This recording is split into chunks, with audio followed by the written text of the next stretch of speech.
Hello student, welcome back to my tees 24/7। This is Anita Sharma, your history mentor. Student, आज के session में हम बात करने वाले हैं क्लास 12th हिस्ट्री के चैप्टर 4 की, जिसका नाम है थिंकर्स, बिलीव्स एंड बिल्डिंग।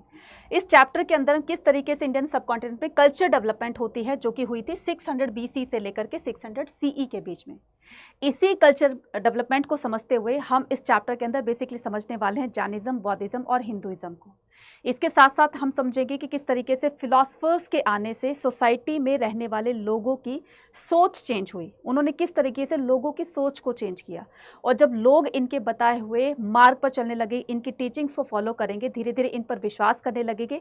यही विश्वास हमें देखने को मिलेगा इनके स्तूपास में, टेम्पल्स वगैरह में, इनके स्ट्रक्चर्स वगैरह में। ठीक है, तो बहुत इंटरेस्टिंग चैप्टर होने वाला है। ठीक है, तो इस चैप्टर को समझने के लिए वीडियो को लास्ट तक देखिएगा, और अगर आप चैनल पर नहीं तो चैनल को सब्सक्राइब जरूर कीजिएगा, और इस वीडियो को ज़्यादा नियर डियर तक अपने शेयर भी कर दीजिएगा, क्योंकि ये चैप्टर जितना इंटरेस्टिंग है उतना इंपॉर्टेंट भी है, जो कि आपके बोर्ड एग्जाम प्लस CUT दोनों में बहुत ज़्यादा इससे क्वेश्चंस आते हैं।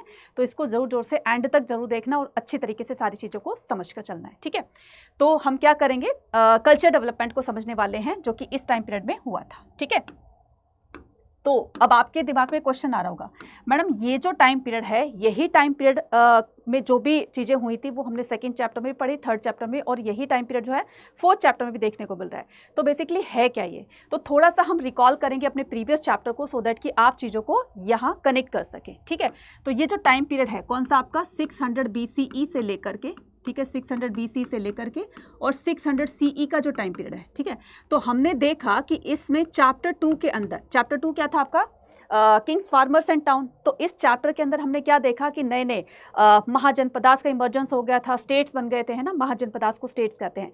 तो इंडियन सबकॉन्टिनेंट के अलग अलग पार्ट में नए नए स्टेट्स बन गए थे, उन पर जो है वो कोई राजा रूल किया करते थे, नए नए नगरों का निर्माण, मतलब सिटीज़ और टाउन बने। तो किस तरीके से इनका इमर्जेंस जब होता है तो इसी के साथ साथ में उन राजाओं की पर्टिकुलर पॉलिटिकल पावर भी बढ़ती है, और साथ साथ में इकॉनमी भी बढ़ती है, क्योंकि ट्रेड स्टार्ट हो जाएगा। जब भी ट्रेड जो है वो अलग अलग भागों में फैलेगा तो उससे इकॉनमी डेवलपमेंट होगी। ठीक है, यही सारी चीज़ें। तो चैप्टर 2 के अंदर हमने क्या देखा, पॉलिटिकल और, ठीक है, पॉलिटिकल और इकोनॉमिक डेवलपमेंट हमें देखने को मिली। ठीक है, पॉलिटिकल एंड इकोनॉमिक डेवलपमेंट। ठीक है, चैप्टर 2 के अंदर हमने ये देखा। ठीक है, चैप्टर 3 के अंदर जो कि क्या था, किनशिप, कास्ट एंड क्लास। अब इसमें किसकी बात की गई है, इसमें बात की गई है सोसाइटी की। तो जिसमें हमने देखा कि ब्राह्मण, क्षत्रिय, वैश्य, शूद्र 4 कैटेगरीज में इनको जो है डिवाइड कर दिया गया था। किस तरीके से कौन सा काम कौन करेगा ये भी फिक्स कर दिया गया था। तो ये पूरा का पूरा सोशल डेवलपमेंट के बारे में बताया गया है। तो चैप्टर 3 के अंदर हमने सोशल डेवलपमेंट के बारे में पढ़ा। ठीक है, तो पॉलिटिकल, इकोनॉमिक हो गई, ठीक है, सोशल डेवलपमेंट हो गई। अब चैप्टर 4 के अंदर हम क्या करेंगे, कल्चर डेवलपमेंट को पढ़ेंगे। ठीक है, कल्चर डेवलपमेंट को पढ़ेंगे। ठीक है, मेनली इस कल्चर डेवलपमेंट को समझते हुए हम क्या करेंगे, जैनिज्म, ठीक है, जैनिज्म, बौद्धिज्म एंड हिंदुइज्म। ठीक है, इसको हम समझेंगे। ठीक है, किस तरीके से जैनिज्म, ठीक है, जिसके फाउंडर माने जाते हैं कौन, ऋषभ देव जी, किस तरीके से 24 तीर्थकार होते हैं और किस तरीके से जैनिज्म स्प्रेड होता है। तो जैनिज्म के बारे में पढ़ेंगे, फिर उसके बाद बौद्धिज्म के बारे में पढ़ेंगे, और फिर उसके बाद हिंदुइज्म के बारे में पढ़ेंगे। ठीक है, तो जैसे जैसे लोग इन पर विश्वास करेंगे, इनकी बताई हुई टीचिंग्स को अपनी लाइफ में फॉलो करेंगे, तो यहाँ पर एक कल्चर डेवलपमेंट देखने को मिलेगा। लोग इन पर विश्वास करेंगे, देन उसी विश्वास को यहाँ पर शो करने के लिए वो इनके ऊपर बिल्डिंग्स वगैरह बनाएंगे, यानी कि बिल्डिंग जो भी उन्होंने रिकंस्ट्रक्ट कराया, फॉर एग्जाम्पल स्तूपास वगैरह कराए या टेम्पल वगैरह कराए, तो ये उनके विश्वास को शो करता है। ठीक है, तो अब हम यहाँ से अपने टॉपिक पर बात करते हैं, कौन सी, इंट्रोडक्शन पार्ट से हम स्टार्ट करते हैं। Long journey across the 1000 years. तो ये जो आप 1000 ईयर्स की, यानी कि करीब करीब 1200 साल का आप ये इसमें पढ़ रहे हैं, यानी कि आप जो है इसमें 1200 ईयर्स की जो हिस्ट्री को जानने वाले हैं, 1200 ईयर्स की हिस्ट्री को जानने वाले हैं। तो इसके अंदर हमने क्या देखा, इसके अंदर हम देखेंगे कि 1000 years to read about the philosopher. Philosopher कौन होते हैं, जो कि एक अलग सोच रखते हैं, जो कि सोसाइटी को चेंज करेंगे, धीरे धीरे लोगों की सोच को चेंज करते वो किस तरीके से इंडियन सबकॉन्टिनेंट में एक चेंज लेकर आएंगे। तो ये जो फिलोसफर थे, इन्होंने ही लोगों की वो सोच चेंज करी, जिसको फॉलो करके लोग क्या करेंगे, इनको फॉलो करके लोग अपने लाइफ में कुछ अच्छे अच्छे काम करेंगे। तो philosophers and their attempt to understand the, तो ये बात साल भर की नहीं है, ये बात 2 साल की नहीं है, ये बात 10 साल की नहीं है, बल्कि इसको हजारों साल लग गए थे। क्योंकि जो भी देखो रीति रिवाज होते हैं तो उसको चुटकियों में बजा करके उसको चेंज तो नहीं किया जा सकता। तो पहले क्या होगा, धीरे धीरे लोगों की सोच चेंज होगी, और वो सोच चेंज कैसे होगी, डिबेट एंड डिस्कशन से, राइट। तो जैसे जैसे लोग उन पर विश्वास करेंगे तो यही विश्वास आगे चल करके देखने को मिलेगा हमें इंडियन आर्ट, जो कि टेम्पल और स्तूपास के स्ट्रक्चर को में हम उसको देखेंगे। To understand the world they habited, जिस संसार के अंदर रहते हैं, तो इस संसार को समझने के लिए और हमें किस तरीके से चेंज लेकर आना है। तो इस पर्टिकुलर इस जर्नी में, जो कि 1200 साल की जर्नी आप देख रहे हो ना, 1000 ईयर्स की जर्नी देख रहे हो, उसी जर्नी को हम समझने वाले हैं। तो आइडियाज वर कंपाइल्ड और अब इनके फिलोसफर्स के जो आइडियाज होंगे तो ये क्या करेंगे, पहले ऑरली टीचिंग किया करेंगे, है ना, पहले लोगों को ऑरली यानी कि मौखिक रूप से बताएंगे, देन उसके बाद फिर इनके जो भी सीनियर जो स्टूडेंट होते हैं फिर इनकी टीचिंग को वो रिटर्न में यहाँ पर लिख देंगे। तो ये सोर्सेज जब हमारे हाथ लगते हैं यानी कि हिस्टोरियन के हाथ लगते हैं तो वो क्या करेंगे, इसको धीरे धीरे हिस्ट्री में रिकंस्ट्रक्ट करने लग जाएंगे, ताकि आने वाली जनरेशंस जो हैं वो इनके बारे में जान सके। तो ideas were compiled as the oral and written text as well as expressed in the architecture and sculptures। अब सोचो जरा, जब आप किसी पर विश्वास करते हो, ठीक है, अब मान लो आपके पेरेंट जो है वो आपके विलेज में कोई साधु सन्यासी होंगे, साधु बाबा होंगे, साधु महात्मा होंगे, उन पर बहुत ज़्यादा विश्वास करते हैं ना। मान लो उनकी डेथ हो जाती है तो उनकी डेथ के बाद सारे पर्टिकुलर जो विलेजर्स हैं, गाँव वाले हैं, वो कॉन्ट्रीब्यूट करके और बड़ा सा मंदिर बनवाते हैं, उनमें उनकी मूर्ति रख देते हैं। ऐसे ही होता है ना, यही चीज़ जो है पहले देखने को मिलेगी। तो जो भी फिलोसफर से इन्फ्लुएंस होंगे, बाद में उनके जाने के बाद में स्तूपास वगैरह बनाएंगे, मतलब बिल्डिंग्स को बनाएंगे, ठीक है। यही बिल्डिंग जो है उनके विश्वास को दर्शाती है। तो यही सब बताया गया है। This sources the historian use to reconstruct the exciting word of the ideas and beliefs including the Buddhist. तो यही आइडियाज हमें जो लोग उन पर विश्वास करते हैं, Buddhist, Jainas and the Brahmanical text में देखने को मिलेंगे, as well as large impressive body material remain including the monument and inscriptions. और साथ साथ में इनका कहीं ना कहीं हमें रिटर्न डॉक्यूमेंट, ठीक है, टेक्स्ट बुक्स के मिलने के साथ साथ में हमें इंस्क्रिप्शंस में भी इनकी चीज़ें की बातें जो हैं वो देखने को मिलेगी, ठीक है, और इनके मॉन्यूमेंट्स वगैरह में भी देखने को मिलेगी, ठीक है। नाउ अब हम बात करते हैं किसकी, ये कौन है जिन्होंने रूल किया था 1868 से लेकर के 1901 में। तो ये हैं कौन, ये है भोपाल की बेगम, ठीक है, भोपाल की बेगम, इनका नाम है शाहजहां बेगम। ये कौन थी मैडम भोपाल की बेगम, शाहजहां बेगम? तो इनका क्या कंट्रीब्यूशन रहा? तो बच्चा इनका कंट्रीब्यूशन बहुत बड़ा रहा। सांची स्तूपा को प्रिजर्व करने में इनका एक बहुत बड़ा कंट्रीब्यूशन माना जाता है। यानी कि यूरोपियन जब हमारे सांची स्तूपा के स्कल्पचर्स को निकाल कर ले जा रहे थे तो उनसे बचाना था, ठीक है। तो एज इट इज़ उनको पीओपी का बना करके, यानी कि उनकी फोटोकॉपी बना करके और उनको दी, और हमें हमारी जो एक्चुअल जो ओरिजिनल हमारा जो स्तूपा था सांची स्तूपा, तो उनको यहाँ पर रिटेन किया, ठीक है। तो 19th century European were very interested in the, तो 19th सेंचुरी में ये जो यूरोपियन है ना, ठीक है, इनकी तो शुरू से ही नज़र थी इंडिया के ऊपर, है ना। तो इंडिया जैसी आर्ट जो थी वो इनकी कंट्री में नहीं देखी जाती थी। इतनी सुंदर आर्ट बनाते थे इंडियंस ना, अभी भी बनाते हैं। तो 19th सेंचुरी में क्या हुआ, European were very interested at the stupa at Sanchi. Ruler of Bhopal Shahjahan Begum and Sultan Jahan Begum provided the money for preservation the ancient. तो बहुत सारा पैसा खर्च किया इसको बनाने में, है ना, मतलब कि इसको रिकंस्ट्रक्ट करवाने में। कैसे किया कि सांची स्तूपा थोड़ा सा टूट फूट गया था, तो सबसे पहले इसकी फोर्टिफिकेशन की गई, इससे बड़ी बड़ी दीवारों से इसकी घेराबंदी की गई, है ना। तो ये सारी चीज़ें बताने वाले कौन थे, ठीक है, तो ये भी चीज़ें बातें करेंगे। तो उन्होंने सांची स्तूपा को प्रिजर्व करने में बहुत सारा पैसा खर्च किया और एज इट इज पीओपी का बनवा करके यूरोपियंस को दिया। तो वो भी खुश और हमारी बात भी रह गई, यानी कि हमारा सांची स्तूपा है वो हमारे पास भी रह गया। एक्चुअल में ये पूरी की पूरी कहानी कैसे स्टार्ट होती है तो इससे हम बात करेंगे, ठीक है।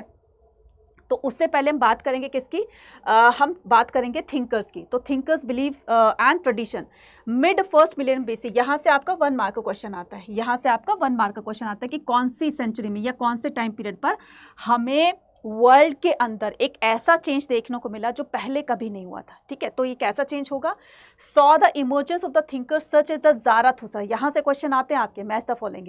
तो ज़ाराथुस्रा कहाँ से थे, ईरान के फिलोसफर थे। कॉन्गजी कहाँ के थे, चाइना के फिलोसफर थे। सुकरात, हिंदी में सुकरात बोलते हैं और ये इंग्लिश में सॉक्रेट बोलते हैं।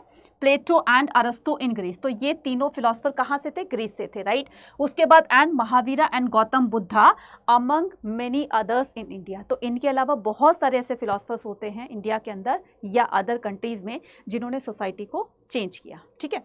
नाउ अब हम बात करेंगे कि मैम सांची स्तूपा की प्रिजर्वेशन में किस तरह का कंट्रीब्यूशन रहा, किसका, शाहजहां बेगम, सुल्तान जहां बेगम का तो हमने देखा, लेकिन इसके बारे में बताने वाले कौन थे? तो बताने वाले होंगे जॉन मार्शल। जॉन मार्शल ऐसे वो इंसान थे जो कि मतलब वो कहते हैं ना कि ये लेकर जा रहे हैं वो चीज़ें हमें नहीं पता, तो हमारे सांची स्तूपा को, ठीक है, यूरोपियन क्यों लेकर जाना चाहते हैं, टूट फूट गए थे, फिर ये टूटी फूटी चीज़ों को क्यों लेकर, यार इसके पीछे जरूर ना कोई कुछ ना कुछ तो रीज़न होगा, जरूर कुछ दाल में काला है जो हमें नहीं पता है ना।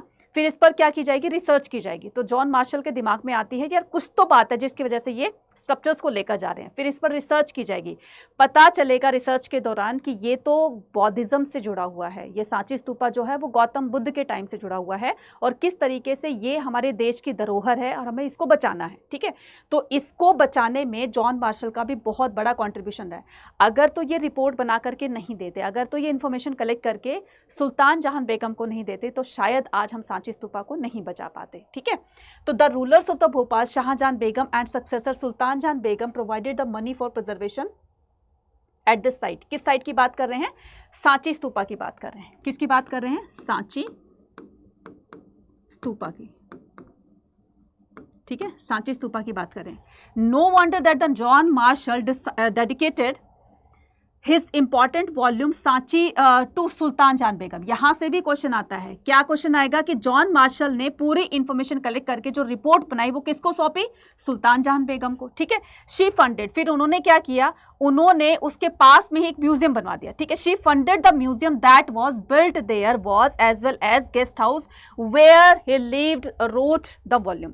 तो वहां पर भाई तुम अपना वहां पर मैं गेस्ट हाउस बना रही हूँ, वहां पर रुको और इसकी सारे की सारी इंफॉर्मेशन कलेक्ट करके और रिपोर्ट बना करके हमें दो। तो क्या किया, सुल्तान जहां बेगम ने सांची स्तूपा को प्रिजर्व किया, चारों तरफ से उसकी बड़ी बड़ी दीवारों से घेराबंदी कर दी, मतलब उसको प्रोटेक्ट कर दिया। तो अगर तो प्रोटेक्ट नहीं करते, अगर उसकी घेराबंदी नहीं करते, तो जैसे हड़प्पा सिविलाइजेशन में ब्रिक रॉबर्स उनकी ईंटों को निकाल निकाल कर लेकर जा रहे थे, इसी तरीके से सांची स्तूपा की ईंटों को भी निकाल कर ले जाते। तो सबसे पहले हमें ब्रिक रॉबर से इसको बचाना है, तो बड़ी बड़ी दीवारों से घेराबंदी कर दी और पास ही में जॉन मार्शल के लिए एक गेस्ट हाउस वहां पर बनवा दिया कि तुम यहां रह करके और सारी इंफॉर्मेशन कलेक्ट करो। तो क्या करते हैं, जॉन मार्शल वहां रुक करके और सारी इंफॉर्मेशन कलेक्ट करके और वो रिपोर्ट बना करके सुल्तान जहां बेगम को देते हैं। शी फंडेड द पब्लिकेशन, और फिर जैसे ही ये रिपोर्ट बनाई गई वैसे इसकी बहुत सारी फोटोकॉपीज यानी कि कॉपीज बना करके और पूरे ऑल ओवर इंडिया में इसको पब्लिश कर दिया, ताकि लोग ज़्यादा ज़्यादा इसको पढ़ें, ठीक है, पढ़ करके जान सके कि अभी भी हमारे देश में कुछ ऐसी बिल्डिंग्स हैं, कुछ ऐसी धरोहर है हमारे देश की जो एंशिएंट टाइम से थी और जो अभी तक भी है, ठीक है। तो इस तरीके से उसको प्रिजर्व किया। नेक्स्ट अब बात करते हैं सैक्रिफिशियल ट्रेडिशन की, right. So there was a several tradition. अब हमने चैप्टर 3 के अंदर पढ़ा कि किस तरीके से हवन, पूजा पाठ है ना, ऋग्वेद को ज़्यादा इंपॉर्टेंस दी जाती थी, राइट। तो ये जो सैक्रिफिशियल ट्रेडिशन है, ठीक है, तो there were several tradition of the thought, religious belief. तो अलग अलग तरह के लोग जो है अलग अलग चीज़ों में विश्वास किया करते थे, अलग अलग भगवानों में विश्वास किया करते थे, including the early Vedic tradition which are known as Rigvedic. अब यहाँ पर दो वैदिक ट्रेडिशन की हम बात करेंगे, एक तो है आपका अर्ली वैदिक ट्रेडिशन, दूसरा है आपका लेटर वैदिक ट्रेडिशन। तो यहाँ अगर क्वेश्चन पूछा जाता है तो आपको इस तरीके से दो वैदिक टाइम पीरियड बताने हैं, ठीक है, दो वैदिक पीरियड बताने हैं, ठीक है। तो पूछा जाएगा, क्या पूछा जाएगा आपसे कि अर्ली वैदिक पीरियड का टाइम क्या है, ठीक है, अर्ली वैदिक पीरियड, और ये आपका हो गया लेटर वैदिक पीरियड। तो अर्ली वैदिक पीरियड का टाइम है आपका 1500 टू 1000 BC, जिसमें ऋग्वेद को कंपोज किया जाएगा, ठीक है, जिसमें ऋग्वेद को कंपोज किया गया। और लेटर का टाइम पीरियड बस इससे आगे लगा लो, जैसे ये खत्म होगा 1000 से लेकर के 500 BC का टाइम पीरियड आपका क्या हो जाएगा, आपका लेटर वैदिक पीरियड हो जाएगा, ठीक है। अब लोग अलग अलग चीज़ों पर विश्वास किया करते थे, अलग भगवानों पर, और उसी तरह की अपनी रिलीजियस एक्टिविटीज़ किया करते थे, तो विच were known as the Rigvedas, ठीक है। तो जो भी पूजा पाठ के तौर तरीके होते हैं वो सारे के सारे ऋग्वेद में मेंशन किए गए थे, राइट। इट वाज कंपाइल्ड, तो ऋग्वेद को कब कंपोज किया जाएगा, 1500 टू 1000 BC के अंदर। मैनी आइडियाज फाउंड इन उपनिषद। किस तरह के आइडियाज, यानी कि लाइफ की रियलिटी को जानने के लिए, लाइफ क्या होती है, किस तरीके से हमें इसको लाइफ को अच्छा बनाना है, क्या क्या चीज़ें फॉलो करनी चाहिए, तो ये सारी की सारी बातें जो होती थी वो उपनिषद में लिखी जाती थी, है ना। और ओल्डेस्ट जो उपनिषद है वो है बृहदारण्यक, ठीक है। तो उसमें बताया जाता था कि किस तरीके से लाइफ होनी चाहिए, है ना, लाइफ में क्या क्या चीज़ें होती हैं। तो लोग लाइफ के रियलिटी को जानने के लिए गुरुजी के आश्रम में जाया करते थे, है ना, कि गुरुजी हमें किस तरीके से लाइफ को लीड करना है और किस तरीके से अपनी लाइफ को अच्छा बनाना है, ताकि हम धर्म के रास्ते पर चलकर हम आगे चलकर मोक्ष की प्राप्ति कर सके। तो Upanishad show that the people were curious about the meaning of the life possibility of तो लोग पूछते थे, जैसे स्टूडेंट होते हैं वो गुरुजी से पूछते हैं ना कि क्या डेथ के बाद भी लाइफ होती है, ठीक है, या फिर वो रीबर्थ क्या होता है, रीबर्थ किसके आधार पर होता है, वगैरह वगैरह। तो बहुत सारे ऐसे क्वेश्चन थे, बहुत सारी सी क्वेरीज थी जो कि अपने गुरुजी से जानना चाहते थे, गुरुजी उनको बताते थे। तो people also began the questioning and the significance. तो लोग ये भी पूछते थे कि गुरुजी अगर मान लो हम भगवान की पूजा पाठ नहीं करते तो क्या भगवान जी हमसे रूठ जाएंगे, और अगर करते हैं तो क्या भगवान जी हमसे खुश हो जाएंगे, हमारी लाइफ में हमेशा खुशी खुशी देखने को मिलेगी, कभी दुख हमें देखने को मिलेगा। इस तरह के भी क्वेश्चंस करते थे। तो ऐसा होता है क्या? नहीं होता ना, मतलब कि लाइफ है तो उसमें सुख दुख तो चलते रहेंगे, राइट। तो इस तरीके से तो अब हम बात करेंगे आगे भी, ठीक है। तो डिबेट एंड डिस्कशन होगा, ठीक है। अब देखो, चीज़ों को चेंज करना था, यानी कि जो रीति रिवाज थे जो इतने हज़ारों सालों से चल रहे हैं उनको चेंज करना था। तो चेंज ऐसे कैसे होगा? चुटकी बजाई वो चेंज हो गया? नहीं, इसके लिए पहले डिबेट एंड डिस्कशन करवाया जाता था, ठीक है। अब मान लो एक तरफ जिन्होंने पहले रूल बनाए थे, ठीक है, वो, और एक तरफ वो जो अब नए रूल्स लेकर आएंगे, यानी कि लोगों को समझाएंगे, लोगों की सोच को चेंज करेंगे। दो पार्टियां बैठी होगी, ये क्वेश्चन करेगा वो जवाब देगा, ये क्वेश्चन करेगा वो जवाब देगा। अब इसी डिबेट और डिस्कशन के अंदर जो अपनी बात को सही साबित करने में सक्सेस हो जाता था, लोग उनके फॉलोवर्स बन जाते थे, है ना। तो जैसे ब्राह्मणों से पूछा जाएगा कि बताओ तुमने ये रूल बनाए, ब्राह्मण क्षत्रिय वैश्य शूद्र, शूद्रों के साथ आप इतना डिस्क्रिमिनेशन करते हो, है ना, उनको विलेज से बाहर रखा जाता है, वगैरह वगैरह।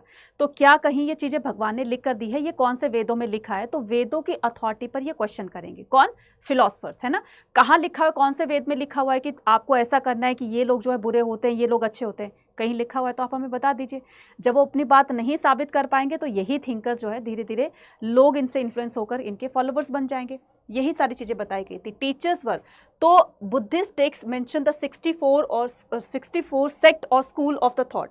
तो टीचर्स ट्रेवल टू, तो जिस तरीके से बौद्धिज्म का इमर्जेंस होता है, मतलब जब गौतम बुद्ध आते हैं या लॉर्ड महावीर आते हैं तो वो लोगों की सोच को चेंज करने के लिए पहले उनको उन चीज़ों से बाहर निकालेंगे, है ना। ये ऐसे होता है, वो ऐसे होता है, डिबेट और डिस्कशन के साथ में।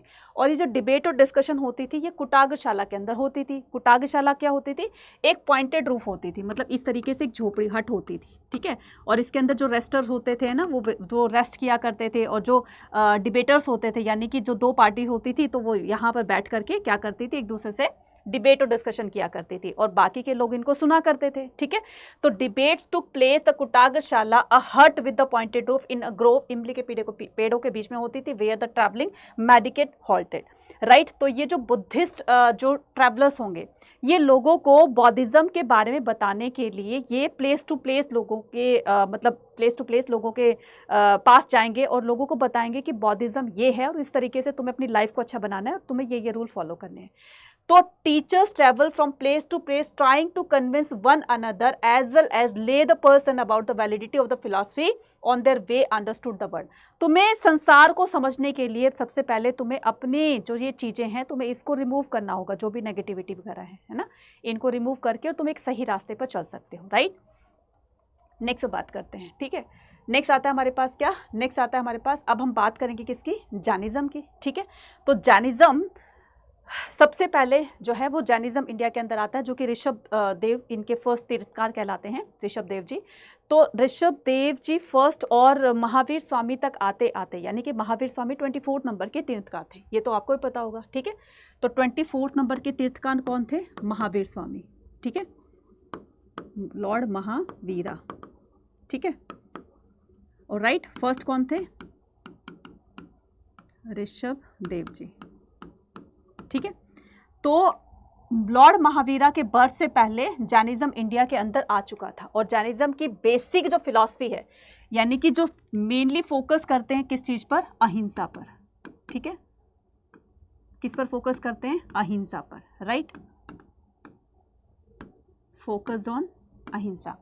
Basic philosophy of the Jainism was already existence in the North India before the birth of the Vardhaman, who came to be known as Mahavira.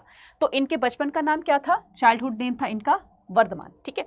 उसके बाद हम यहाँ पर बात करेंगे the most important idea in Jainism that entire word. इसका जो most important idea था किसका, जैनिज्म का, जैन धर्म का, वो ये था कि पूरा वर्ड जो है एक एनिमेटेड है, मतलब कि इंसान आता है चला जाता है ना, तो ये एक्टिविटीज जो है वो संसार में रह करके करता है।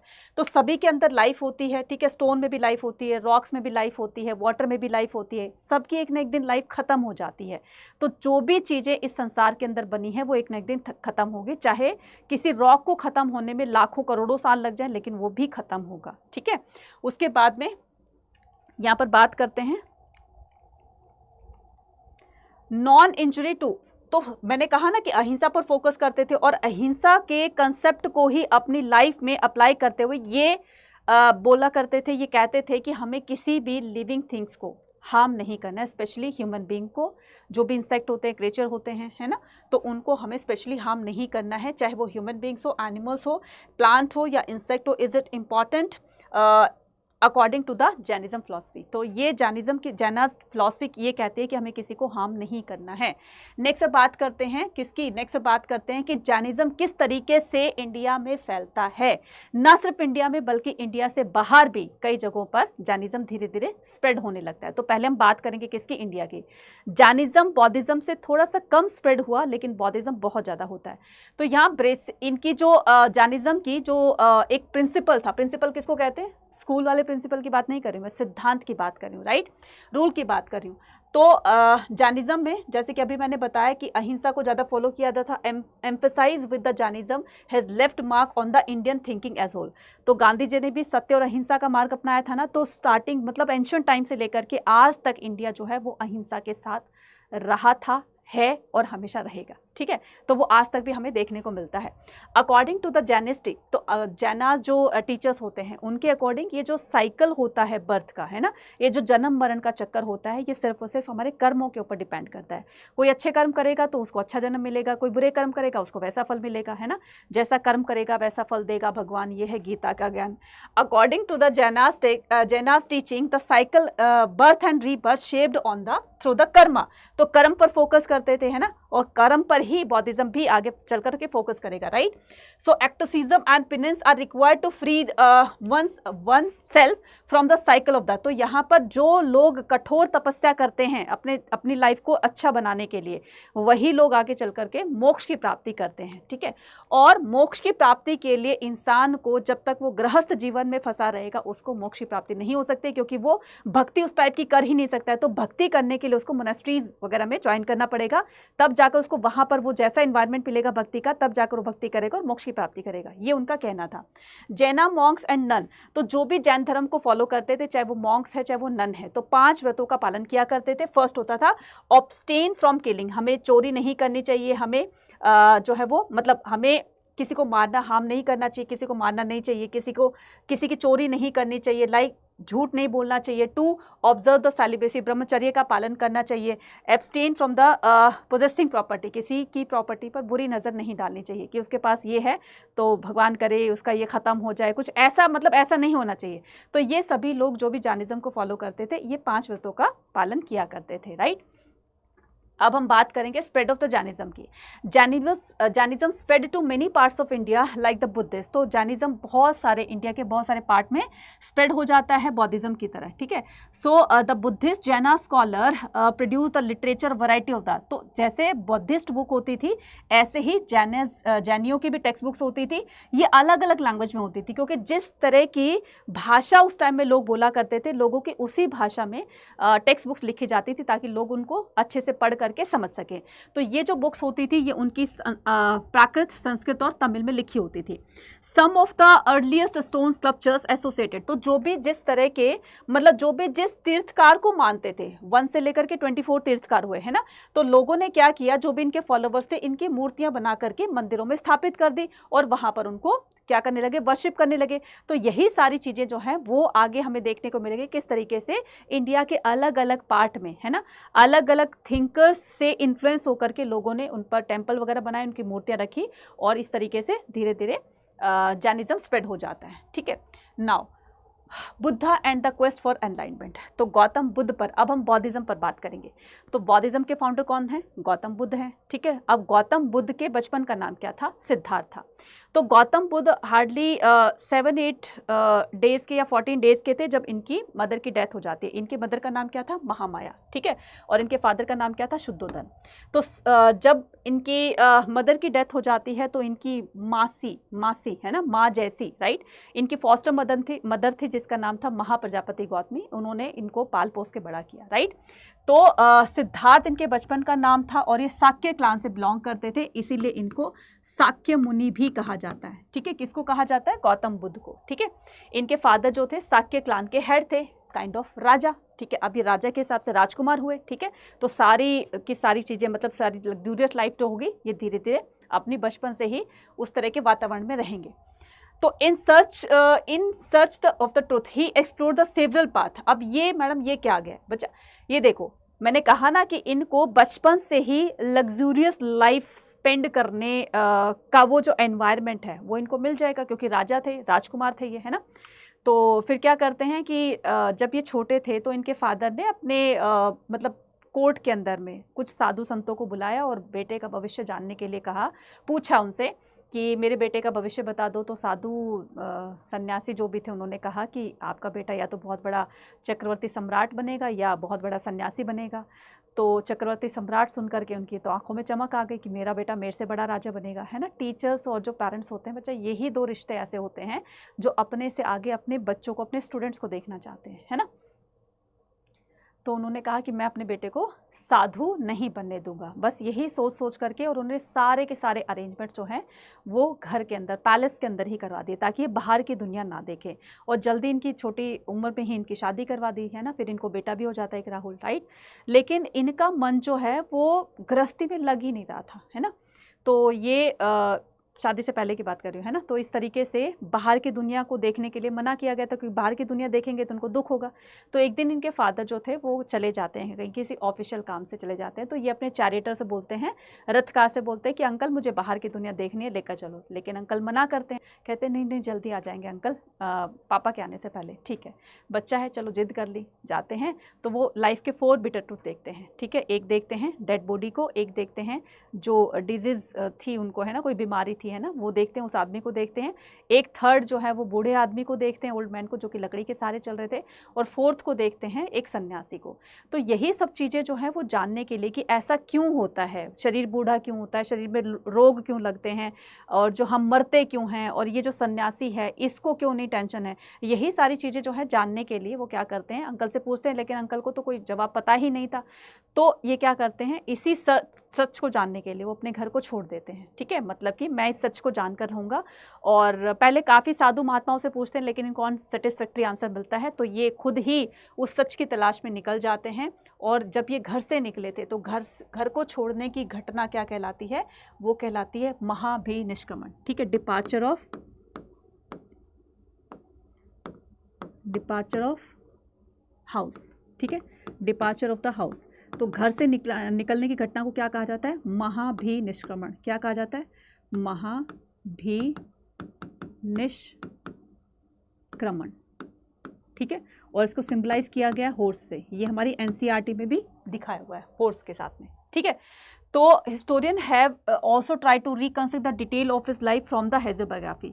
अब इनकी लाइफ में जो कुछ हुआ, इनके सीनियर जो स्टूडेंट थे तो उन्होंने लिखा कि गौतम बुद्ध की लाइफ ऐसी थी, वही चीज़ें हमारे हिस्टोरियन को मिल गई। तो इनकी लाइफ के बारे में और ज़्यादा जानने के लिए हिस्टोरियन ने क्या किया, हेजियोग्राफीज़ की help Lee.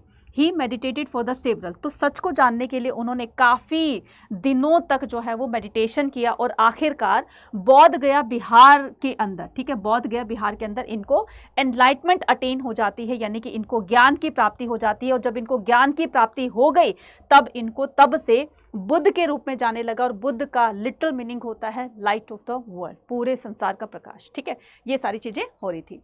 Now Buddha and quest for the enlightenment. तो Gautam Buddha emphasise the individual. तो यहाँ से क्वेश्चन आएगा कि गौतम बुद्ध किस पर एम्फसाइज किया करते थे, जैसे जैनिज्म में अहिंसा पर फोकस करते थे, तो ऐसे ही इसमें भी इंडिविजुअल एजेंसी, यानी कि इंसान अगर कुछ पाना चाहता है तो उसके लिए उसको सेल्फ एफर्ट करना पड़ेगा, अपनी लड़ाई खुद लड़नी पड़ेगी। जो भी चीज़ें जाननी है दुनिया की, हर वो चीज़ आप पा सकते हो जो आप पाना चाहते हैं, अपने सपना देखा हुआ है, तो उसके लिए आपको सेल्फ एफर्ट करना पड़ेगा, ठीक है। जैसे कि गौतम बुद्ध ने भी किया था। हालांकि बहुत सारे ऋषि मुनियों से वो बात जान रहे थे, लेकिन उनको सेटिस्फैक्टरी आंसर नहीं मिला, तो वो खुद ही मेडिटेशन पर बैठ जाते हैं और आखिरकार उनको वो सच की प्राप्ति हो गई। तो एंड द राइटियस एक्शन, और हमेशा अच्छे कर्म करने चाहिए as the means of to express, ताकि हम ये जन्म मरण के चक्कर से अपने आप को बाहर निकाल सके, attain the self realization and the nibbana, और तभी हम अपने आप को जान सकते हैं, मोक्ष की प्राप्ति कर सकते हैं, ज्ञान की प्राप्ति कर सकते हैं। लेकिन हमारे अंदर जो है वो ईगो और डिजायर्स नहीं होने चाहिए। जब तक हमारे अंदर ईगो, अहम मैं हमारे अंदर रहेगी, इच्छाएं हमारे अंदर रहेगी, हम जो है वो एक सही मायने में मोक्ष की प्राप्ति या सही मायने में भक्ति नहीं कर सकते हैं, राइट। तो according to the Buddhist tradition his last word, तो बुद्धिस्ट ट्रेडिशन के अकॉर्डिंग उनके जो लास्ट वर्ड थे, है ना कहीं तो कुछ ना कुछ तो लिखावट में मिला होगा ना, तो उनके जो लास्ट वर्ड थे वो ये थे, be lamp on to your self, अपना दीपक खुद बनो। क्या कह रहे हैं? अपना दीपक खुद बनो, यानी कि आपका जीवन है तो उसके लिए आपको खुद से ही स्ट्रगल करना पड़ेगा। कोई आपके लिए स्ट्रगल नहीं करेगा, कोई आपके लिए फाइट नहीं करेगा। तो जो चीज़ आप पाना चाहते हो तो उसके लिए खुद से मेहनत करो, खुद से एफर्ट करो, तब जाकर वो चीज़ हासिल हो सकती है। तो be lab on to your self as all of you must work out your own liberation. तो अगर आप अपनी लिबरेशन, अपनी आज़ादी खुद पाना चाहते हैं तो उसके लिए आपको फाइट भी खुद ही करनी पड़ेगी। नेक्स्ट आता है टीचिंग्स ऑफ बुद्धास की बात करते हैं। गौतम बुद्ध कहते हैं कि हमारी लाइफ जो है वो देखो परमानेंट नहीं है, किसी भी की लाइफ जो है वो परमानेंट नहीं है, हमेशा हमारी लाइफ में कुछ ना कुछ चेंज होते रहते हैं, राइट। तो इसी को डिफाइन करते हुए कहा है कि Gautam Buddha teaching have been reconstruct from the story and mainly the Sutta Pitaka. तो गौतम बुद्ध की जितनी भी शिक्षाएं थी, जितनी भी टीचिंग्स हैं, तो वो सुत्त पिटक में मेंशन की गई हैं। आगे बताऊंगी तीनों के तीनों। According to the Buddhist philosophy the world is, तो इस बुद्धिस्ट फिलॉसफी के अकॉर्डिंग पूरा संसार जो है वो ट्रांजिस्ट है, यानी कि एनिका। एनिका किसको कहा जाता है? यहाँ से आपका क्वेश्चन आएगा, ठीक है, यहाँ से आपका 1 मार्क का क्वेश्चन आता है। एनिका कहा जाता है कंस्टेंटली चेंजेज। मैंने ये जो पिक्चर है ये इसीलिए ताकि आप इसको क्या कर सके, कनेक्ट कर सके, है ना। तो हमारी लाइफ में चेंज होते रहते हैं। पहले हम जब पैदा हुए थे, है ना, फिर धीरे धीरे हम क्रॉल करते हैं, फिर उसके बाद हम पैरों पर चलते हैं, खड़े हो जाते हैं, दौड़ते हैं, भागते हैं, फिर धीरे हम यंग एज की तरफ आते हैं, फिर हम ओल्ड एज की तरफ जाते हैं, और फिर एक दिन हमारे यमराज जी आते हैं और हमारी टिकट कट करके ले जाते हैं। यही सारी चीज़ें चेंज होती रही, तो मोमेंट बाय मोमेंट जो है वो चेंज देखने को मिलता है। इसी को अनिका कहा जाता है। एक आता है आपका सोललेस, जिसको अनंता कहा जाता है। कोई भी चीज़ दुनिया के अंदर परमानेंट नहीं रहती है, वो इम्परमानेंट है। इसको क्या कहा गया है? अनंता कहा गया है। और तीसरा क्या है? सोरो, दुख। इंसान जब तक इन संसार के अंदर रहेगा उसको दुख झेलने पड़ेंगे, सुख दुख जो है उनकी लाइफ में आते रहेंगे। तो अगर कोई इंसान हमेशा अपनी लाइफ में खुश रहना चाहता है या फिर सुख पाना चाहता है, तो उनको सांसारिक मोह माया से अपने आप को छुड़ाना होगा, तभी जाकर के वो मोक्ष की प्राप्ति कर सकते हैं और अपनी लाइफ को सुखमय बना सकते हैं। Buddha emphasized the individual agency and right action means to escape from the cycle of rebirth and attain the self-realization and the nibbana। अब यहाँ पर क्वेश्चन आता है कि ma'am how the Buddhist text were prepared and preserve. तो किस तरीके से बुद्धिस्ट टेक्स्ट को, जो भी बुद्धिस्ट टेक्स्ट बुक्स थी, उनको किस तरीके से प्रिजर्व किया गया, उनका कैसे रख रखाव किया गया, राइट। तो बुद्धास एंड अदर टीचर्स टॉटली, तो गौतम बुद्ध जो थे हमेशा जब वो थे तो ऑरली टीचिंग दिया करते थे, है ना, मुंह से बताया करते थे। फिर उनके बाद जो भी उनके सीनियर मॉन्क थे तो उन्होंने उनकी टीचिंग्स को कंपाइल कर दिया रिटर्न में, है ना, बुक लिख दी। आफ्टर हिज डेथ, यानी कि उनकी जब डेथ होती है 5th से लेकर के 4th सेंचुरी BC के बीच में, his teachings were compiled by his disciples, ठीक है। तो उनके डिसाइपल्स जो भी उनके सीनियर स्टूडेंट्स थे उन्होंने उनकी बुक को लिख दिया, और जो भी सीनियर मॉन्क थे कहाँ पर? वैशाली के अंदर, तो उन्होंने उनकी टीचिंग्स को बुक के अंदर लिख करके और जो है इस तरीके से उनकी टीचिंग्स को प्रिजर्व कर लिया, ताकि आगे आने वाली जनरेशन्स जो है इनकी टीचिंग्स को जान सकें और बौद्धिज्म और ज़्यादा स्प्रेड हो जाए, ठीक है। तो this compilation were known as, तो इन्हीं की ये पूरी की पूरी जो भी स्टार्टिंग से लेकर के एंड होने तक, ठीक है, जो भी उनकी लाइफ से रिलेटेड जो चीज़ें थी वो सारी की सारी कंपाइल कर दी गई, रिटर्न में लिख दी गई। इन्हीं को क्या कहा जाता है? इन्हीं को ही त्रिपिटिकास कहा जाता है। त्रिपिटिक का मतलब होता है 3 बास्केट्स। क्या मतलब होता है बच्चा? 3 बास्केट्स होता है। तो पहले जो पिटक है उसका नाम है सुत्त पिटक। इस सुत्त पिटक के अंदर गौतम बुद्ध की टीचिंग्स को बताया गया है, ठीक है, गौतम बुद्ध की टीचिंग्स को बताया गया है। सेकेंड है हमारे पास विनय पिटक। तो विनय पिटक में रूल्स ऑफ संघास, ठीक है, रूल्स ऑफ संघा, ठीक है, संघ के रूल रेगुलेशंस बनाए हुए यहाँ पर मेंशन किए गए हैं। अभिधम पिटक ये फिलोसफिकल मैटर से रिलेटेड है, ठीक है, ये फिलोसफिकल मैटर से रिलेटेड है, ठीक है बच्चा, क्लियर। चलिए, नाउ फॉलोवर्स ऑफ बुद्धा। तो गौतम बुद्ध ने क्या किया, गौतम बुद्ध ने अपने जो भी इनके जो मॉन्क्स वगैरह थे, है ना, सीनियर मॉन्क थे या फिर जूनियर थे, जो भी इनको फॉलो कर रहे थे, तो उनके लिए एक संघ बनाया, एक ऑर्गेनाइजेशन बनाई मॉन्क्स की, है ना। तो मॉन्क्स के ऑर्गेनाइजेशन को क्या क्या कहा जाता है, संघ कहा जाता है, ठीक है। तो संघ में रहने के कुछ रूल रेगुलेशंस बनाए गए। फॉर एग्जांपल, अगर कोई संघ ज्वाइन करता है तो उसको क्या करना पड़ेगा, सबसे पहले अपना ये गृहस्थ जीवन त्यागना पड़ेगा, है ना। और त्यागने से पहले सारा का सारा बर्डन, सारा का सारा मतलब फ्री होकर के आए, है ना। अगर कोई मान लो नौकर है, अगर कोई स्लेव है तो वो अपने मालिक से पूछ कर आएगा। अगर कोई मतलब कहीं पर काम कर रहा है तो वो अपने वहाँ से पूछ कर आएगा। अगर कोई हेड ऑफ द फैमिली है तो वो अपनी फैमिली से पूछ कर आएगा। मतलब तुम्हें हर तरह से फ्री होकर के आना है ताकि तुम्हारे ऊपर कोई बर्डन ना रहे, ठीक है। तो इसी तरीके से क्या किया गया, संघ के अंदर उनकी एंट्री कर दी गई। लेकिन यहाँ पर अगर मैं बात करूँ कुछ रूल रेगुलेशंस की, तो कुछ रूल में जो भी संघ को ज्वाइन करते थे तो उनको हेड शेव कराना होता था, गेरुआ रंग के कपड़े पहनने होते थे, सुबह एक बॉल दिया जाता था और मतलब पूरे दिन में जो है 3 बार भिक्षा मांगते थे, 2 या 3 बार मांगते थे, है ना। और इस तरीके से बॉल में जितना खाना आएगा जो तुम्हारे जीने के लिए काफ़ी है उतना ही तुम्हें खाना लेना है, ज़्यादा तुम्हें नहीं करना है। अगर मान लो किसी को भूख ज़्यादा लगती थी, है ना, तो वो बना सकता था, पास ही में चूल्हा रखा था, भाई उतना ही बनाना है जितना तुम खाओ, वेस्ट नहीं करना है, ठीक है। उनको एक ब्लैंकेट दिया जाता था, ठीक है। ब्लैंकेट को 6 साल तक चलाना होता था। इन बिटवीन अगर वो फट जाता है ना, तो उस पर पैचेस लगा के वो खुद ही सिला करते थे। तो कहने का मतलब कुछ रूल रेगुलेशंस बनाए गए थे संघ को ज्वाइन करने के लिए, और सारे के सारे कहाँ लिखे गए थे, विनय पिटक में, ठीक है। ये सारे के सारे रूल्स जो हैं वो विनय पिटक में इंक्लूड किए गए थे, राइट। नाउ फिर क्या किया था, ये तो सिर्फ मैन के लिए, संघ में जो थे पहले मैन के लिए ही एंट्री दी जाती थी। तो गौतम बुद्ध के एक फेवरेट स्टूडेंट थे, ठीक है, एक फेवरेट स्टूडेंट थे, जल्दी से नाम बताओ, फेवरेट स्टूडेंट का नाम बताओ। गौतम बुद्ध के फेवरेट स्टूडेंट का नाम क्या था, आनंद, ठीक है, क्या नाम था, आनंद, ठीक है। आनंद के कहने पर फीमेल की एंट्री जो है संघ में लागू कर दी गई, ठीक है। तो फर्स्ट जो फीमेल डिसाइपल बनती है, ठीक है, वो थी उनकी खुद की मासी जिनका नाम था महाप्रजापति गौतमी। ये first women to be ordinate as a bhikkhuni. Many women who entered the sangha become the teachers of the dhamma and went to become the Theris, ठीक है। तो जो भी संघ को ज्वाइन कर लेती थी और बौद्धिज्म के बारे में लोगों को बताया करती थी, तो सोसाइटी में उनकी रिस्पेक्ट बहुत ज़्यादा धीरे धीरे बढ़ गई थी। और इन्हीं ही क्या किया था, थेरी गाथा वगैरह लिखा था, है ना। तो ये सारा का सारा क्या है, इसका एक्सप्लेनेशन है। नेक्स्ट हम बात करेंगे फॉलोवर्स ऑफ बुद्धा की।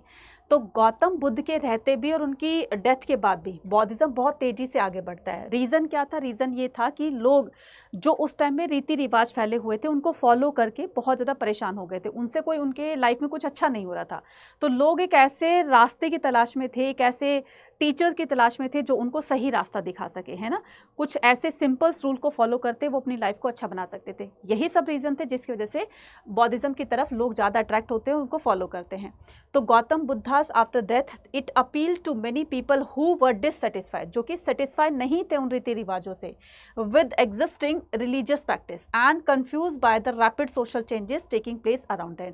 और जो बार बार चेंजेस हो रहे थे, ऐसे करना है वैसे करना है, धार्मिक चीज़ों में भी चेंज होने को मिल रहे थे, तो उन चेंजेस को भी फॉलो करते हुए उनकी लाइफ में कुछ अच्छा नहीं हो रहा था। इसलिए उन्होंने क्या कहा कि यार बार बार चेंजेस होने से तो बढ़िया है हम किसी एक ऐसे चेंज को ही फॉलो करें जो कि हमारी लाइफ में कुछ अच्छा कर सकता है। तो इसी वजह से बौद्धिज्म की तरफ वो जाने लगे। Now buildings and the architecture. तो अब हम यहाँ पर बात करेंगे बौद्धिज्म, Buddhist idea and the practice emerged out of a process of with other tradition. तो जिस तरीके से दूसरे ट्रेडिशंस फैले हुए थे, रीति रिवाज फैले हुए थे, उसी तरीके से ये जो बुद्धिस्ट जो रूल्स रेगुलेशंस वगैरह थे या इनका जो एक ट्रेडिशन था वो भी उनकी तरफ फैल रहा था। तो some of the ideas and the practice were identified by the historical building and the structures such as the Sanchi and Amaravati. अब इसी को ही देखो, अब जिन भी लोगों को बौद्धिज्म पर विश्वास हो रहा था कि भाई ये एक बहुत ही अच्छा जो है वो रास्ता है, तो इस पर चलकर हम अपने जीवन को अच्छा बना सकते हैं। और गौतम बुद्ध की टीचिंग्स को फॉलो करते हैं, उनकी लाइफ में बहुत अच्छे अच्छे काम हो रहे थे, उनको फील हो रहा था कि अब हम जो है वो सुखी हो गए हैं, हमारी लाइफ में जो है वो खुशियाँ आ गई, मतलब टेंशन वगैरह कोई बात नहीं है, राइट। तो ये सारी चीज़ें जो है धीरे धीरे फॉलोवर्स के विश्वास को बढ़ा रही थी, और यही विश्वास देखने को मिला हमें उनके स्ट्रक्चर्स में, है ना, हमें उनके स्तूपास में, हमें उनकी बिल्डिंग्स में। तो यहाँ पर अमरावती स्तूपा और सांची स्तूपा, दो तरह के स्तूपास को यहाँ पर बताया गया है कि ये स्तूपा लोगों के विश्वास के आधार पर, लोग कितना इन पर बिलीव करते थे, और इसी बिलीव के आधार पर उन्होंने इनके ऊपर बिल्डिंग बनवा दी। तो यही चीज़ है ना कि थिंकर्स बिलीव्स ऑफ बिल्डिंग। तो आगे चल करके लोग क्या करेंगे, जो है वो इनमें जा करके अपनी जो भी उनकी श्रद्धा होती है या जो वर्शिपिंग होती है, तो वो मेडिटेशन होती है, तो वो जा करके यहाँ पर करेंगे, और इस तरीके से अपने आप को बौद्धिज्म से इतना ज़्यादा कनेक्ट कर लेंगे कि बस इनके बताए हुए मार्ग पर वो चलेंगे। नेक्स्ट बात करते हैं कौन सी, स्तूपा पर बात करते हैं। तो मैडम ये स्तूपा क्या होता है, ठीक है, स्तूपा के ऊपर बात करेंगे। तो stupa were built to keep the, तो स्तूपा तब बनाए जाते थे, या स्तूपा क्या होता है पहले हम इसको समझते हैं। स्तूपा होता है कि गौतम बुद्ध के बॉडी रेलिक्स जो थे, यानी कि उनके शरीर के अवशेष जो थे, उनकी डेथ के बाद शरीर के अवशेष बच गए थे। फॉर एग्जांपल बोन्स होती हैं, टीथ होते हैं, उनके कपड़े थे, यानी कि कुछ ऐसी चीज़ें होती हैं जो शरीर के अवशेष, मतलब जो भी उनसे रिलेटेड होते हैं। तो उन सभी चीज़ों को इकट्ठा करके और इंडिया की मेन जो मेजर सिटीज़ थी उनमें अशोक के द्वारा उनमें डिस्ट्रीब्यूट कर दिया गया। जहाँ पर वो चीज़ें रखी गई तो उसी पर ही स्तूपा को बनवा दिया गया, ताकि लोग वहाँ जाकर, जो भी उनके फॉलोवर्स हैं, वहाँ जाकर के गौतम बुद्ध को मेडिटेट कर सके, उनकी पूजा पाठ कर सके वगैरह वगैरह। तो उसको क्या कहते हैं, स्तूपास कहते हैं। तो stupa were built to keep relics of the Buddhas. Buddhist literature mention the several chaityas. तो एक ये वर्ड आता है चैत्यास। चैत्यास का मतलब जो है, चैत्यास जो है वो चिता से मतलब निकल कर बना है। तो चैत्यास का मतलब होता है गौतम बुद्ध की बॉडी रैलिक्स जो थे, यानी कि उनकी डेथ के बाद, तो उनको जहाँ जहाँ पर रखा गया वहाँ पर स्तूपा का निर्माण कर दिया गया। So it also describe the places associated with the Buddha's life whenever he was born in Lumbini. ये खास करके उन मेजर सिटीज़ में रखे गए थे जो कि गौतम बुद्ध की लाइफ से रिलेटेड प्लेसेस थे, है ना। जैसे कि गौतम बुद्ध का जहाँ जन्म हुआ था लुम्बिनी के अंदर, लुम्बिनी कहाँ पर है, नेपाल में। लुम्बिनी कहाँ पर है, नेपाल के अंदर, ठीक है, ये रहा नेपाल, राइट। उसके बाद he was born in Lumbini where he attain the enlightenment, जहाँ पर इनको ज्ञान की प्राप्ति होती है, कहाँ पर, बौद्ध गया, तो वहाँ पर भी स्तूप बनवा दिया गया। इसके अलावा जहाँ पर उन्होंने अपना फर्स्ट सेरेमन दिया था, पहला उपदेश दिया था, कहाँ पर दिया था, सारनाथ में, जो कि यूपी में है, ठीक है, वहाँ पर भी स्तूपा बना दिया गया। और साथ साथ में निब्बान, यानी कि जहाँ पर उनकी डेथ होती है, जिसको महापरिनिर्वाण कहा जाता है, इनकी डेथ होती है कुशीनगर, जो कि कहाँ पर है, जो कि यूपी में है। तो ये कुछ गौतम बुद्ध की लाइफ से रिलेटेड कुछ ऐसे प्लेसेस है जो कि उनकी लाइफ से कनेक्टेड हैं, ठीक है। तो यहाँ पर क्या बना दिए गए, स्तूपास बना दिए गए। और भी बहुत सारी जगह ऐसी हैं जहाँ पर गौतम बुद्ध के बॉडी रेलिक्स रख करके और स्तूपास बनाए गए, राइट। तो building of the stupa were built, अच्छा ठीक है। डोनेशन, अब ये स्तूपा बनाए कैसे जाते थे, ये तो पता लग गया कि यूं बनाए जाते थे और स्तूपा का मतलब क्या होता है, लेकिन इसको बनवाता कौन था, क्योंकि बनवाने में देखो पैसे भी खर्च होंगे, लैंड भी चाहिएगी, है ना, और इस पर काम करने वाले, इस पर इसको डेकोरेट करने वाले, तो बहुत सारी सी चीज़ें होती है, तब जाकर कोई बिल्डिंग बनती है। तो इसमें सबसे पहले हम राजाओं का कॉन्ट्रीब्यूशन देखते हैं। तो किंग के कॉन्ट्रीब्यूशन से ही स्तूपास बनाए जाते थे। किंग के पास बहुत सारी लैंड होती थी, तो वो लैंड ग्रांट कर दिया करते थे कि तुम्हें यहाँ पर क्या करना है, स्तूपा बनवाता है, तो मैं स्तूपा के लिए लैंड ग्रांट करता हूँ। तो कंट्रीब्यूशन ये पैसे वगैरह देकर भी क्या करते थे, कंस्ट्रक्शन में जो भी ईंटें वगैरह आती है तो ये डोनेशन दिया करते थे, है ना। उसके बाद ये जो आइवरी वर्कर्स थे जो इस पर स्कल्पचर्स वगैरह का काम करेंगे, मूर्तियाँ बनाए, मतलब उसको ब्यूटीफाई करने के लिए, उसको उसकी साज सजावट के लिए ये अपना कंट्रीब्यूशन देंगे। और उसमें जो जैसे ईंटें पकड़ाना, सीमेंट पकड़ाने का इस तरह का काम होता है, तो वहाँ पर जो सीनियर मॉन्क्स वगैरह रहते थे, भिक्खुनीज रहते थे, तो इनके कॉन्ट्रीब्यूशन से, इन तीनों के कॉन्ट्रीब्यूशन से स्तूपा को बनाया जाता था, ठीक है। नेक्स्ट बात करते हैं स्ट्रक्चर ऑफ द स्तूपा। तो मैडम ये कैसे बनाते थे और कैसा इनका स्ट्रक्चर होता था, ध्यान से देखना। स्तूपा क्या है, एक संस्कृत वर्ड है, ठीक है। स्तूपा क्या है, एक संस्कृत वर्ड है, जिसका मतलब क्या होता है, हीप। हीप का मतलब होता है जमीन से कुछ उभरा हुआ पोर्शन, ठीक है, उसका मतलब क्या होता है, हीप होता है, राइट। तो originated as a simple semi circular mounted the earth. तो ये आप देख रहे हो ना, ये जो सेमी सर्कुलर मोल्डेड पोर्शन देख रहे हो, इसको क्या कहा जाता है? इसको अंडा कहा जाता है, क्योंकि अंडे की आकार का होता है, ठीक है। उसके बाद अंडा के ऊपर जो है वो एक बालकनी लाइक स्ट्रक्चर होता है इस तरीके से, ठीक है। इसको क्या कहा जाता है? इसी को ही हर्मिका कहा जाता है। हर्मिका के ऊपर क्या होती है? छतरी होती है। और हर्मिका और इसके दोनों के बीच में क्या होती है? हर्मिका और इसके दोनों के बीच में क्या होती है? येस्टी होती है। क्या होती है बच्चा? येस्टी होती है, ठीक है। और इसके चारों तरफ गेट होते हैं, ठीक है। इसके चारों तरफ गेट होते हैं, यहाँ पर 1 2 3 4, ईस्ट वेस्ट नॉर्थ साउथ चारों तरफ गेट होते हैं। लेकिन इनकी मेन गेट की एंट्री जो होती है डिवोटीज़ की, वो किसकी साइड से होती है? ईस्टर्न साइड से होती है, ठीक है। किस साइड से होती है? ईस्टर्न साइड से। मतलब ये हो गया आपका साउथ हो गया, ये आपका हो गया ईस्ट हो गया, ये हो गया आपका कौन सा?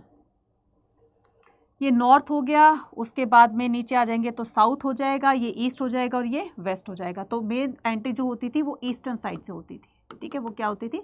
ईस्टर्न साइड से होती थी, ठीक है। ये याद रखना। नेक्स्ट आता है हमारे पास क्या?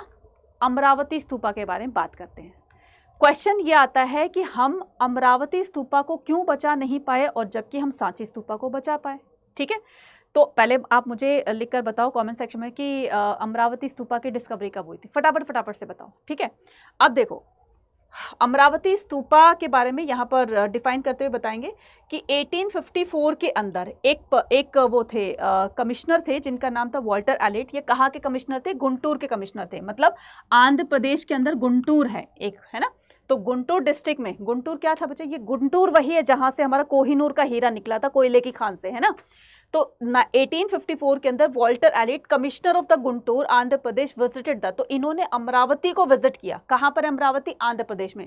तो ए से आंध्र प्रदेश, ए से अमरावती, ट्रिक बना लेना, है ना।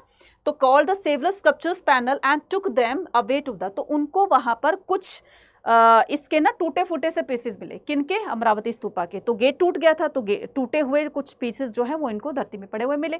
तो इनको उठा करके वो देखते हैं भाई ये जो आर्ट है ये आज के टाइम में तो कहीं नहीं देखी गई, तो आखिर ये है क्या? क्योंकि ये उस चीज़ के अच्छे ज़्यादा कहते हैं ना कि परखी थे, यानी कि उनको नॉलेज थी।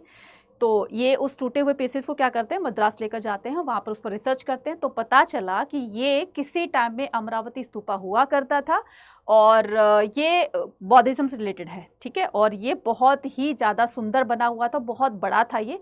और डिवोटीज़ यहाँ पर आते थे, मेडिटेट करते थे, स्कल्पचर्स वगैरह। तो ये सारी चीज़ें जो है रिसर्च के दौरान पता चली। तो he also discovered the remains of the western. तो वेस्टर्न साइड के गेट के कुछ पीसेस जो टूटे हुए थे वो इनको मिलते हैं। And came to be conclusion that the structure, और इस बात के कंक्लूजन पर पहुंचते हैं कि Amaravati stupa was one of the largest, सबसे बड़ा, बाकी स्तूपों में सबसे बड़ा and most magnificent Buddhist stupa, और सबसे सुंदर स्प्लेंडेड स्तूपा कहा जाता है, शानदार स्तूपा कहा जाता है। किसको? ये कहा जाता है अमरावती स्तूपा को, ठीक है। अब हम बात करते हैं किसकी? स्कल्पचर्स की, राइट। तो स्कल्पचर्स वर, तो देखो सांची स्तूपा को डिस्कवर किया गया था,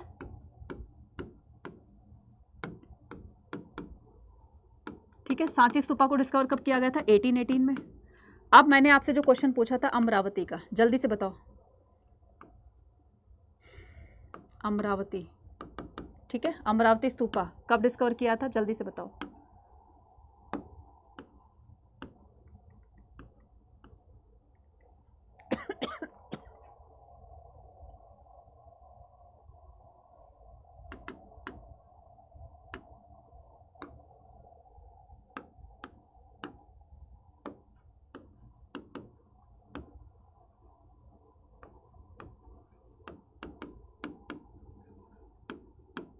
ठीक है, फटाफट से बताओ।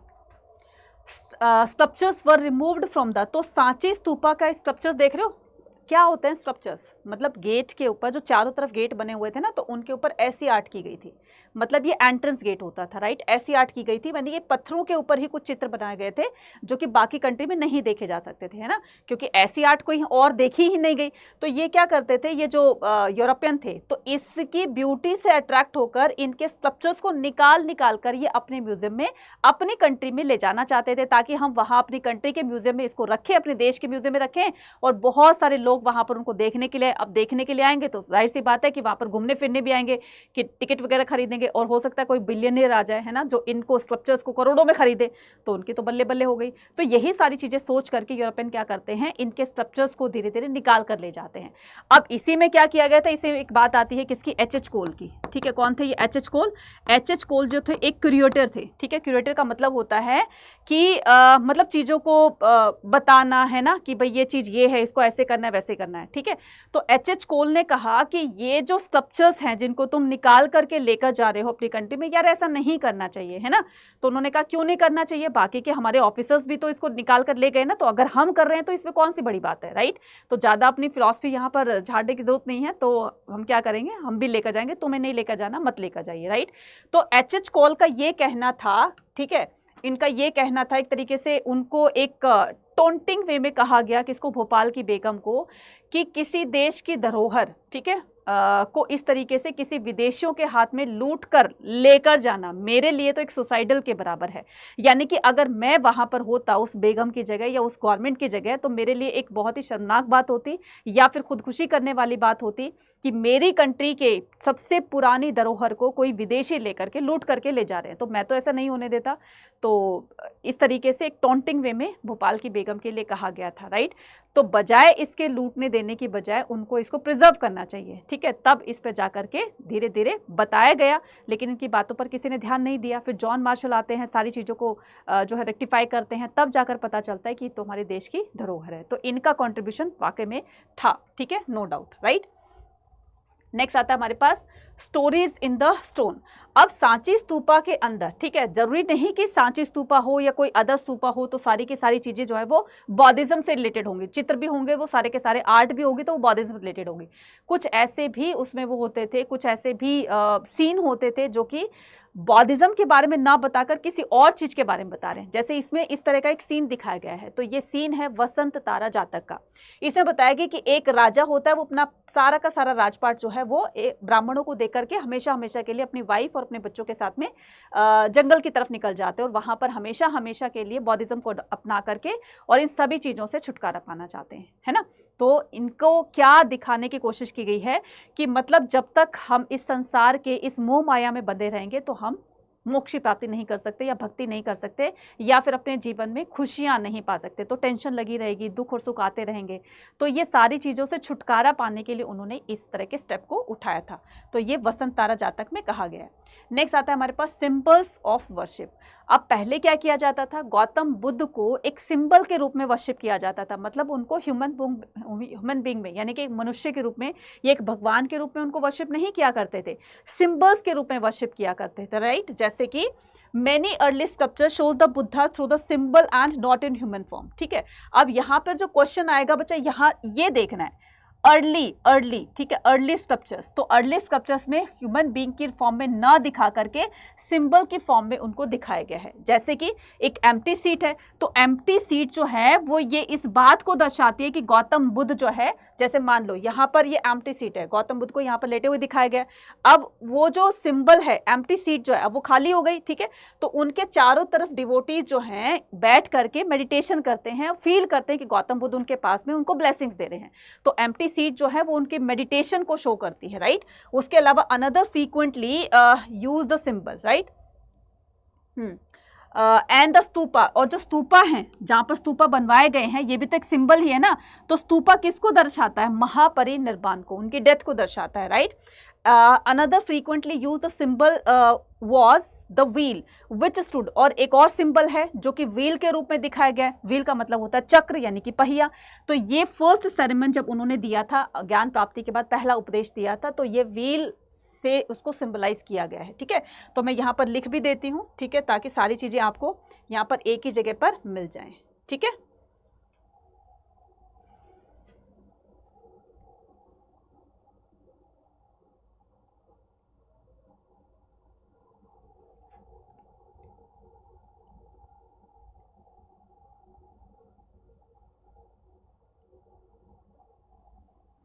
तो एक तरफ मैं लिख देती हूं इवेंट,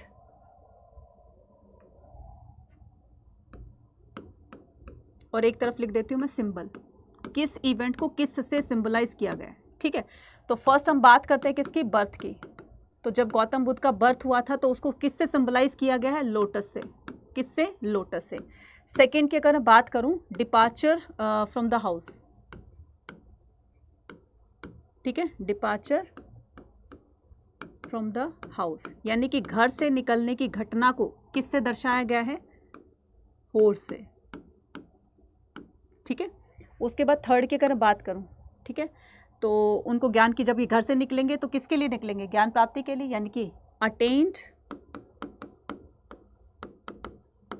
एनलाइटमेंट।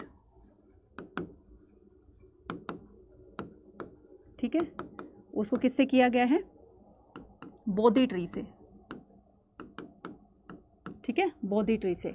उसके बाद में फर्स्ट सेरेमन, जब उन्होंने ज्ञान प्राप्ति के बाद अपना पहला उपदेश दिया था, फर्स्ट सेरेमन, तो फर्स्ट सेरेमन को किससे सिंबलाइज किया गया है, व्हील से। ठीक है, उसके बाद आ जाएगा आपका डेथ उनकी हो गई। ठीक है, डेथ वाली घटना को क्या कहा जाता है, महापरिनिर्वाणा। ठीक है, महापरिनिर्वाण। ठीक है, तो इसको सिंबलाइज किया गया है स्तूपा से। ठीक है, empty seat, empty seat symbolise किसके लिए की गई है, मेडिटेशन के लिए। ठीक है, मेडिटेशन के लिए, राइट। तो ये कुछ ऐसी चीजें हैं जो कि आपको याद रखनी है। ठीक है,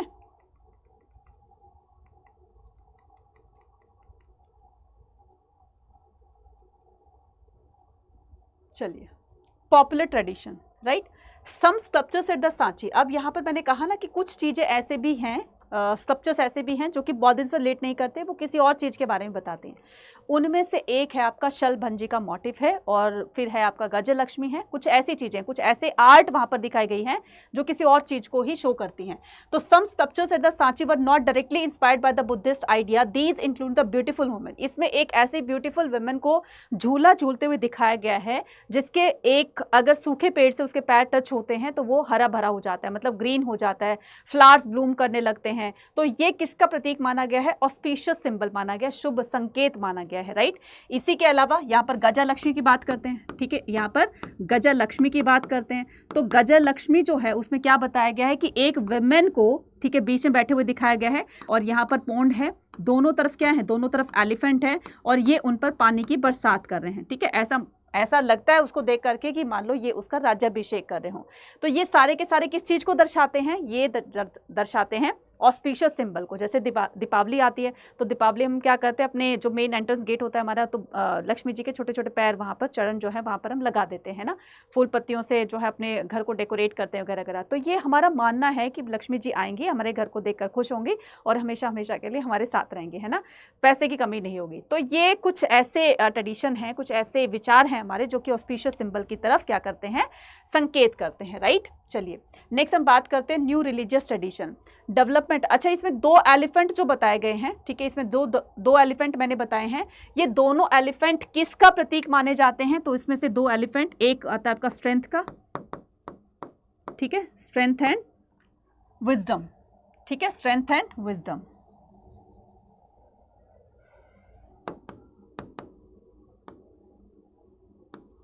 एलिफेंट, ठीक है, स्ट्रेंथ एंड विजडम।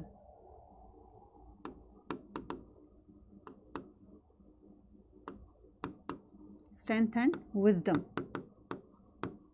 ठीक है, कई बार ये पूछ लिया जाता है।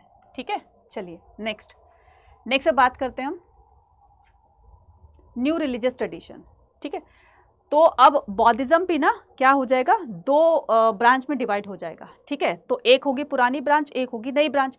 तो जो पुरानी ब्रांच थी, यानी कि जो उसको फॉलो करने वाले होते थे जब गौतम बुद्ध के टाइम में थे, है ना, तो वो गौतम बुद्ध को एक मनुष्य के रूप में मानते थे। जबकि जो नई ब्रांच आएगी, है ना, वो क्या करेंगे, गौतम बुद्ध को एक भगवान के रूप में मानेंगे। तो इन्हीं को ही दोनों ब्रांचेस को डिफाइन करते बताया गया कि डेवलपमेंट ऑफ द महायान इन बौद्धिज्म। तो बौद्धिज्म में एक और नई ब्रांच बनती है जिसका नाम था महायान।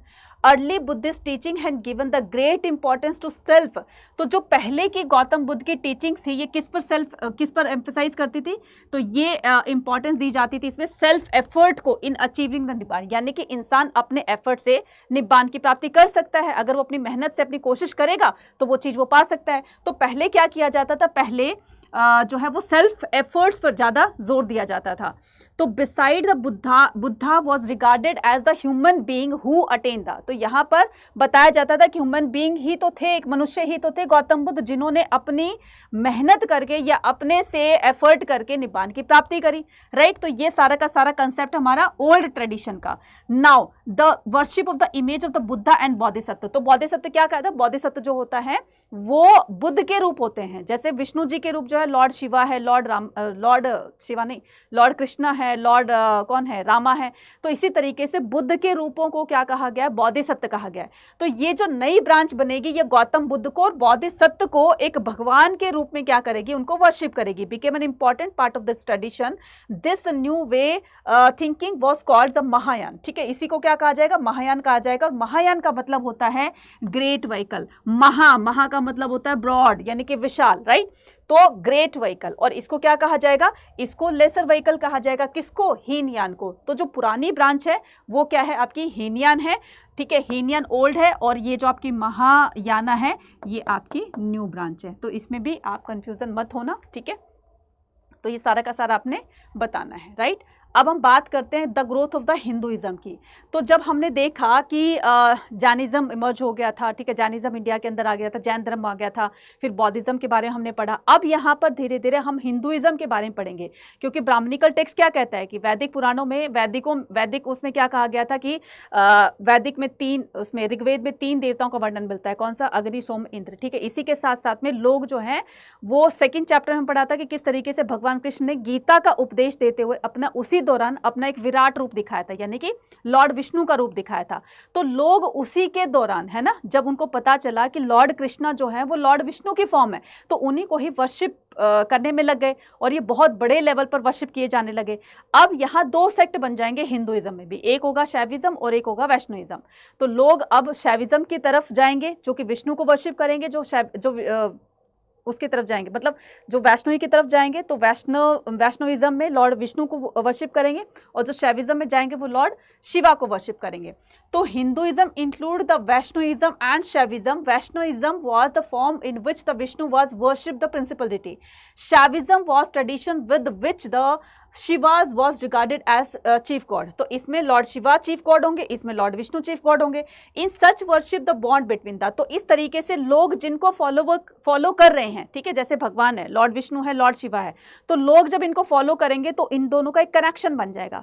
लॉर्ड का यानी कि गॉड और डिवोटी के बीच का जो कनेक्शन है वही क्या कहलाएगा? भक्ति कहलाएगा। तो जो उनकी डिवोशन है ना, तो in such worship the bond between the devotee and the god was visualized as the bhakti. इसी को ही भक्ति कहा जाएगा, जो हम भक्ति सूफी मूवमेंट में आगे पढ़ेंगे किस तरीके से भक्ति स्प्रेड होती है। अभी तक ये लिमिटेड है, ठीक है, अभी तो इसको डिफाइन किया गया, फिर ये भक्ति कैसे स्प्रेड होगी करेंगे। And love devotion between, in this case the Vaishnavism cults developed around the various. अब यहाँ पर देख रहे हो कई बार इनके अवतारों से भी क्वेश्चन आ जाते हैं।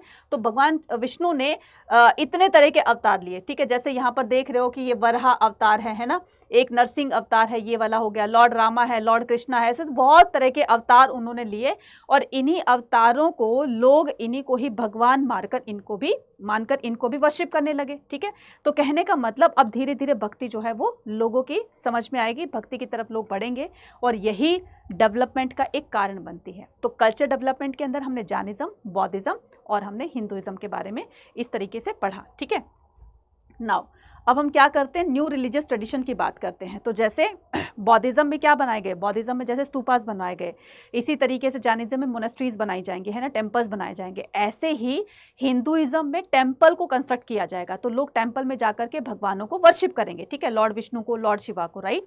तो अर्ली टेम्पल्स वो स्मॉल स्केल, तो जो सबसे पहले जो टेम्पल बनाए जाते थे बच्चे, वो एक छोटे से रूम में ना, इस तरह के छोटे से रूम में भगवान की मूर्ति रखी जाती थी, और जिस रूम में, छोटे से रूम में भगवान की मूर्ति रखी जाती थी, उसी को ही क्या कहते थे, उसी को ही गर्भगृह कहा जाता था। क्या कहा जाता था उसको? गर्भगृह कहा जाता था। ठीक है, गर्भगृह, ठीक है, गर्भगृह कहा जाता है, राइट। चलिए, early temple was small square room called the गर्भगृह with a single doorway for the worshipper to enter and, तो यहाँ पर एंटर करने के लिए और एग्जिट करने के लिए एक ही डोर होता था, एक ही गेट होता था, जिसको क्या कहा जाता है, जिसको गर्भगृह कहा जाता है। ठीक है, समझ में आ गई। मतलब गर्भगृह उस रूम को कहा जाता है जहां पर भगवान की मूर्ति रखी जाती है, और उस भगवान की मूर्ति को वर्शिप करने के लिए जो एंटर और एग्जिट गेट होता है वो एक ही होता है। ठीक है, समझ गए। अब आता है हमारे पास उसके बाद में, अब यहाँ पर थोड़ा सा मैं टेम्पल का स्ट्रक्चर बनाकर बताऊंगी सो दैट आप जल्दी से उसको कनेक्ट कर ले। ठीक है, मान लो ये आपका टेम्पल है, ठीक है, ये आपका एंट्रेंस गेट हो गया, तो एंट्रेंस गेट को क्या कहा जाता था, गोपुरम कहा जाता था। ठीक है, खैर वो तो हम विजयनगर वाले एम्पायर में पढ़ेंगे। यहाँ पर जो बड़ा सा हॉल होता था, ठीक है, इसको क्या कहते थे, मंडप कहते थे। ठीक है, इसको क्या कहते थे, मंडप कहते थे। अब उसके बाद में मंडप को क्रॉस करने के बाद जहाँ पर मेन भगवान की मूर्ति रखी जाएगी, इसी को ही क्या कहा जाता था, इसी को ही गर्भगृह कहा जाता था। ठीक है, और गर्भगृह के ठीक ऊपर यहाँ पर क्या होती थी, चोटी होती थी, जिसको क्या कहा जाता है, शिखर कहा जाता है, जिसको क्या कहा जाता है, शिखर। तो ये जो है बिल्कुल भगवान की मूर्ति के ऊपर होता था, ऐसा लगता था ये भगवान का ताज है। वही सारी चीज़ें इसमें डिफाइन की गई है। तो द ट्रेडिशन आर्टिफिशियल केव, अब ये इस तरह का टेम्पल का ट्रेडिशन जो है वो सबसे पहले छोटे से रूम से फिर क्या जाएगा, आर्टिफिशियल केव्स में। भगवान इनकी माता वैष्णो देवी की आप मूर्तियां देखते हो ना, 3 पिंडियां रखी हुई है, तो वो गुफा के अंदर ही तो रखी हुई है ना। तो पहले के जो टेम्पल होते थे वो गुफाओं में, आर्टिफिशियल जो केव्स होती थी उनके अंदर बनाए जाते थे। Was an old one. Some of these earliest these were constructed in the third, तो इनमें से कुछ जो है वो 3rd सेंचुरी BCE के दौरान बनाई गई थी। किसके कहने पर, अशोका के ऑर्डर पर। ठीक है, और जो इन टेम्पल में हमेशा हमेशा के लिए अपने घर बार को त्याग कर, अपने फैमिली को त्याग करके जो हमेशा हमेशा के लिए टेम्पल में रहते थे, उनको क्या कहा जाता था, उन्हीं को ही आजीविक सेक्ट का मतलब व्यक्ति बोला जाता था, या इसी को ही त्यागी भी कहा जाता था। क्या कहा जाता था, इसी को त्यागी भी कहा जाता था, जो सब कुछ त्याग करके आ गए हैं। ठीक है, फिर धीरे धीरे क्या बनाया जाएगा, धीरे धीरे फिर ये टेम्पल बनेंगे, है ना। टेम्पल की जो एक फॉर्म होगी अच्छी वाली, है ना, तो वो बड़े बड़े टेम्पल्स बनाए जाएंगे, राजाओं का कंट्रीब्यूशन होगा, तो धीरे धीरे ऐसे भक्ति स्प्रेड होगी। ठीक है, लोग इस तरह के भगवानों को मानेंगे। ठीक है, ये है बच्चा सांची स्तूपा, है ना। ये हैं स्कल्पचर्स, ये देख रहे हो ना, ये क्या है, ये स्कल्पचर्स हैं। मतलब इन स्कल्पचर्स को देखोगे ना आप, रियल में देखोगे तो ये बहुत कुछ बताती हमें, ना कुछ बोलकर भी। चारों तरफ इनके गेट होते थे, तो ये सांची स्तूपा है। ठीक है, तो ये था बच्चा आज का हमारा, ठीक है, चैप्टर। आई होप आपको सबको समझ में आ गया होगा। ठीक है, और बच्चे अभी देखो 40% का डिस्काउंट चल रहा है, तो जो भी बच्चे CUET प्लस अपने बोर्ड एग्जाम दोनों की तैयारी अभी से कर लेंगे हमारे साथ में, तो वो एक बहुत अच्छा जो है वो अपना रिजल्ट ला सकते हैं, बहुत अच्छे मार्क्स से अपने दोनों एग्जाम को क्रैक कर सकते हैं। तो अगर आप हमारे पेड सेशंस के साथ में, जो हमारे बैचेस हैं उनके साथ में जुड़ना चाहते हैं, तो आज ही एनरोल कीजिए, क्योंकि इस पर जो है मैक्सिमम डिस्काउंट चल रहा है, ऑफर चल रहा है। UG PG एंट्रेंस एग्जाम पे क्लिक करोगे, आर्ट्स पे क्लिक करोगे, ठीक है, और यहाँ पर जो है वो आपका आरंभ 3.0 है। तो ये आपके किसके लिए, ये आपके CUET प्लस बोर्ड एग्जाम दोनों के लिए है। तो अभी से अगर आप तैयारी कर लोगे तो उस टाइम तक आते आते अपने आप को बहुत अच्छे से प्रिपेयर कर लोगे। तो Y489 कूपन कोड लगा करके आपको क्या करना है, इसको ज्वाइन कर लेना है।